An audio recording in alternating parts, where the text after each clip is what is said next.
actually had a really long history, and many of the viewers out there probably don't even know what the frick's happening right now. Why wouldn't I know what a VTuber is? And you ended up here on your own somehow? First off, welcome. But second off, we'll teach you a little bit more about how VTubers got here and why there's a cat girl talking to you.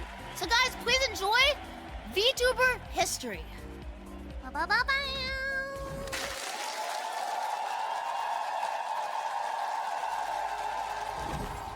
Hello, my name is Filian, and I'm here to dive with you into the history of VTubers. VTubing has changed a lot from its original concept over 10 years ago into the industry that we currently know it as.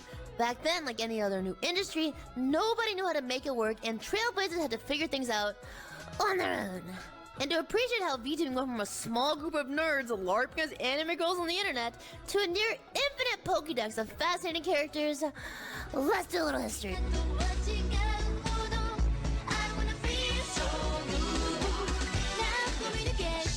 It all started in 1996 with someone named Kyoku Date. The idea is for her to be a virtual idol instead of an entertainer, so not quite a VTuber as we know it today. However, the focus on idol culture carried into modern day VTubers, and even though it was cool, it didn't exactly spark a multi-million fan base from the get-go.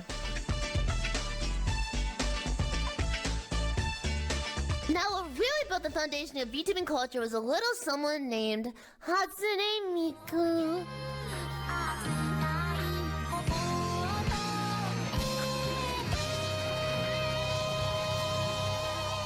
Hatsune Miku and the vocalist in general ignited the passion for Japanese otaku culture in the Western world in 2009.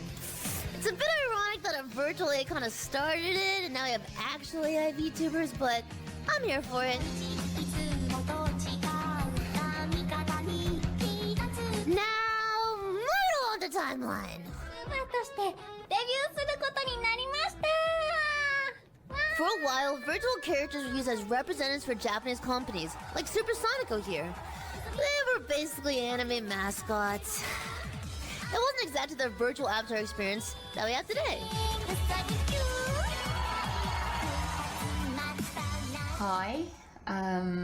It all changed in 2011 when a woman named Ami Yamato came up with the idea of virtual avatar as a personal project, and in doing so, technically became the first VTuber on YouTube. Tower Bridge.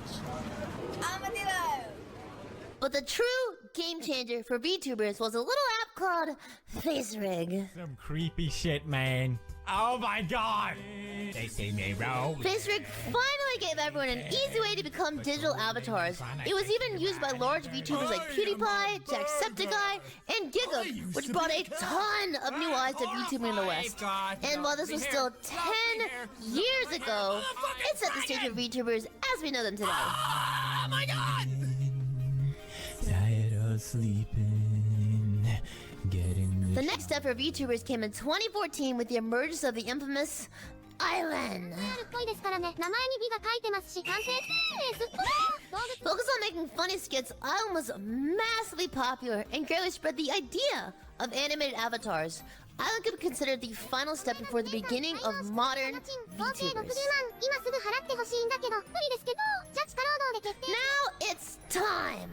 With VTubing finally accessible in the West, it's time to talk about the VTuber most recognized as the first real VTuber, and she wore an iconic pink headband.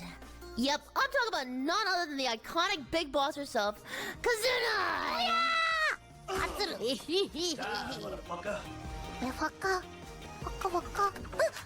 Creating her first channel in late 2016, Kazuna Ai's content was short-form, scripted gags, but they quickly became a cultural icon for Japan with millions of fans, setting the stage for every other VTuber to follow. But up until this point, every VTuber has been 3D. Where are the 2D VTubers?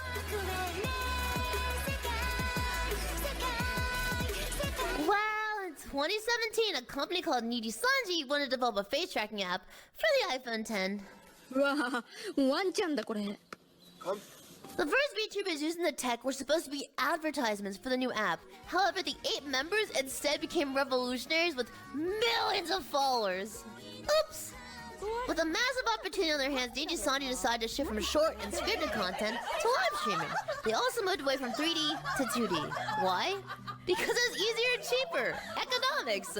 These changes were well received, and thus Niji Sanji created modern VTubing. 私がモテないのはどう考えてもお前ら Then came 2020 along with COVID. No one was touching grass, so everyone was watching VTubers, naturally. People started translating Hall Life clips to English, and it really popped off in the West. Especially clips from one particular orange dragon. While there are English fans watching Japanese VTubers, English VTubing truly broke to the roof only when Hall Life Myth came along. You need me to give you some head pads? Yeah, that'd be nice actually. Diamond City lights illuminate what's inside and all the love I... Fast forward to 2023. Now with so many fans, more agencies were established, some IRL streamers turned to VTubing, and Niji Sanji even made male VTubers relevant in the West. Amazing!